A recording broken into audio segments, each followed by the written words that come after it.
നമസ്കാരം, ജന്മഭൂമിയിലേക്ക് സ്വാഗതം. ആഗോള ജനപ്രീതിയിൽ US പ്രസിഡന്റ് ജോ ബൈഡനെയും പുതുതായി നിയമിതനായ UK പ്രധാനമന്ത്രി കെയർ സ്റ്റാമറിനെയും പിന്തള്ളി പ്രധാനമന്ത്രി നരേന്ദ്രമോദി ഒന്നാമത്. ആഗോള നേതാക്കളുടെ പ്രധാന തീരുമാനങ്ങൾ ട്രാക്ക് ചെയ്യുന്ന ഇന്റലിജൻസ് സ്ഥാപനമായ മോർണിംഗ് കൺസൾട്ടന്റ് ആണ് ഏറ്റവും പുതിയ റാങ്കിംഗ് പുറത്തുവിട്ടത്. ജൂലൈ 8 മുതൽ 14 വരെയുള്ള കാലയളവിൽ ശേഖരിച്ച വിവരങ്ങളുടെ അടിസ്ഥാനത്തിലാണ് സർവേ.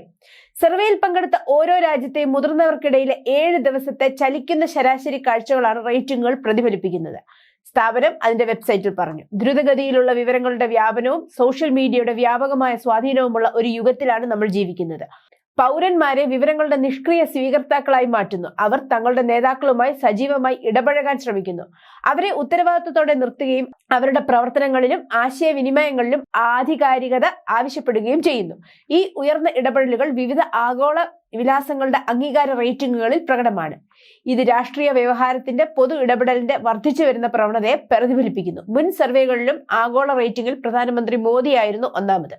അതേസമയം മറ്റ് ആഗോള നേതാക്കളുടെ അംഗീകാര റേറ്റിംഗുകൾ US പ്രസിഡന്റ് ജോ ബൈഡന് 39%, കനേഡിയൻ പ്രധാനമന്ത്രി ജസ്റ്റിൻ ട്രൂഡോയ്ക്ക് 29%, UK പ്രധാനമന്ത്രി കെയർ സ്റ്റാമറുടെ റേറ്റിംഗ് 45%, ഫ്രാൻസ് പ്രസിഡന്റ് ഇമാനുവൽ മാക്രോണിന് വെറും 20%മാണ് അംഗീകാരം. 16% അംഗീകാരമുള്ള ജപ്പാൻ പ്രധാനമന്ത്രി ഫ്യൂമിയോ കിഷിഡയാണ് 25 നേതാക്കളുടെ പട്ടികയിൽ അവസാനത്തേത്. ആഗോളതലത്തിൽ ഏറ്റവും പ്രശസ്തനായ നേതാവായി സ്ഥിരമായി റാങ്ക് ചെയ്യുന്ന മോദിയുടെ ജനപ്രീതി ആഭ്യന്തരവും അന്തർദേശീയവുമായ വെല്ലുവിളികളെ നേരിടുന്നതിൽ ശക്തമായ നേതൃത്വത്തിന്റെ പ്രാധാന്യത്തെ കൂടി ഇന്ത്യൻ പൗരന്മാർക്കിടയിൽ വളരുന്ന അവബോധം പ്രതിഫലിപ്പിക്കുന്നു.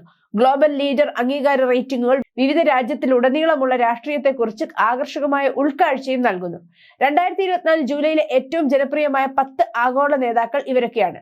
പ്രധാനമന്ത്രി Narendra Modi 69%, Mexico president Andres Manuel Lopez Obrador 63%, Argentina president Javier Milei 60%, Switzerland federal councillor Viola Amherd 52%, അയർലൻഡിന്റെ സൈമൺ ഹാരിസ് 47%, UK പ്രധാനമന്ത്രി കെയർ സ്റ്റാമർ 45%, പോളണ്ടിന്റെ ഡൊണാൾഡ് ടസ്ക് 45%, ഓസ്ട്രേലിയൻ പ്രധാനമന്ത്രി ആന്റണി അൽബനീസ് 42%, സ്പെയിൻ പ്രധാനമന്ത്രി പെഡ്രോ സാഞ്ചസ് 40%, ഇറ്റലി പ്രധാനമന്ത്രി ജോർജിയ മെലോണി 40%.